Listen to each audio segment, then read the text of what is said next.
When people talk about systemic racism in US policing, they're not saying every police officer is a racist. They're talking about the institution of policing itself, how it was created to protect white property, and how it continues a pattern that persecutes black people.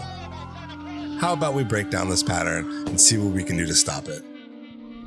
Let's start in 1919. A teenager named Eugene Williams was enjoying the beach in Chicago. His raft floats over an invisible line that separates the black part of the beach from the white part. Angry white people throw stones at Eugene to try to force him back. He is struck in the head and drowns. Chicago erupts in violence. White mobs gather and attack black residents. Houses are smashed and burned. Men, women, and children are murdered in the streets. The police, instead of trying to restore order, join in the chaos. The terrorism against black people spreads to over 36 cities across the US in a period known as the Red Summer. When the race riots are over, Illinois Governor Frank Loudon convenes the Chicago Commission on Race Relations to figure out what happened. The 3-year study finds that systemic racial bias and participation in mob violence by the police are the reasons the situation got out of control. If this sounds similar to events today, it's because the same scenario has played out over and over. The Tulsa Massacre of 1921, the Harlem Riots of 34 and 43, Watts Rebellion in 1965, the massive violence in Newark and Detroit in 1967, Los Angeles in 1992, Ferguson in 2014, and on to today. And every time a race riot occurs, a commission finds that racist police action both sparks and escalates the violence. After the Detroit riot in 1967, President Johnson's Kerner Commission found that police working in black neighborhoods are prejudiced and, quote, extremely anti-Negro. So how did this pattern of racist policing start? One key reason is the manufactured myth of black criminality, where white people have come to believe that black people are criminal by nature.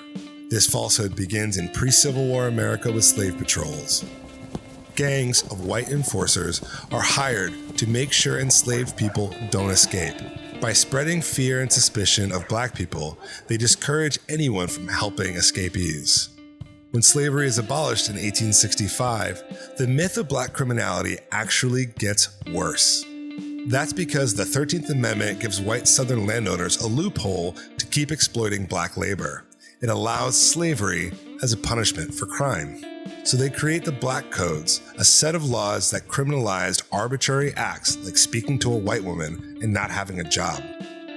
Prisoners are rented out to plantations and work farms, maintaining a flow of nearly free labor. This system not only produces suffering, it creates data.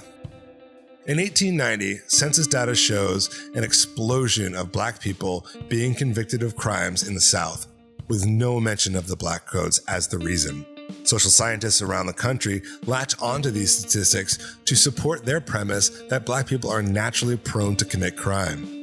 This false reading of the data creates a vicious cycle where black communities are policed more aggressively than white communities. More policing leads to more arrests, which creates more statistics and leads to even more aggressive policing with raids, beatings, and lynchings.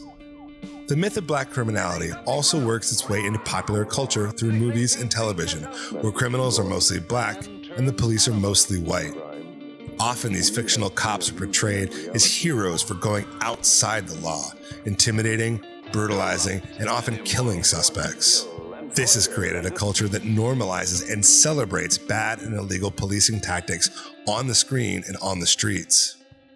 After decades of systemic racism in US policing and culture, black people are now incarcerated 5 times more often than white people, and are more than 2.5 times more likely to be killed by a police officer. Those studies have shown that white people commit crimes at the same rate in the US. So, what can be done? After over 100 years, we don't need another study, commission, or committee to remind us that the US policing system and culture isn't working. It's not going to fix itself, and community oversight and incremental reform just isn't enough.